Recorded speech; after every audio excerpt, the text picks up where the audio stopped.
This Amalfi Coast pasta with pecorino and zucchini sauce and basil is the ideal summer entertaining pasta dish. It's luxurious but not heavy. There are 4 key steps for why this is such a great summer recipe. First, we brown zucchini. In the same pot you cooked your pasta, you're gonna heat oil with your garlic cloves. Remove the garlic.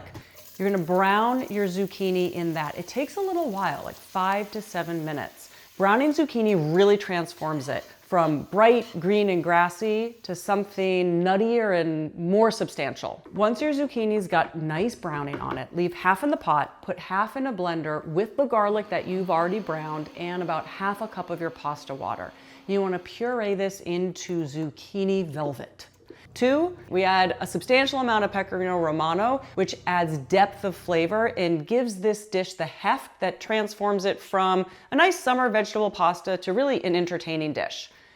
3, the pairing of zucchini and basil is the epitome of summer elegance. Just do that whenever you can.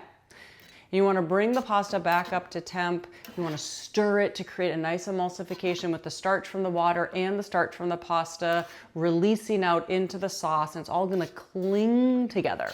And then 4, we use 2 types of fat. This really is essential. The butter adds sweetness, but it also emulsifies the sauce so that it's really velvety and luxurious. And the extra virgin olive oil, it adds grassiness and bitterness, which makes sure the dish isn't too sweet.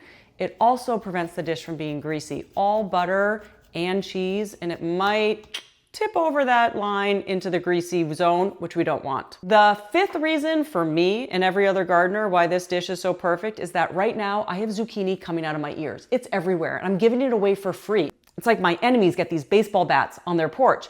But now, because I've learned how to make this dish, I want to keep the zucchini and invite my friends over for dinner.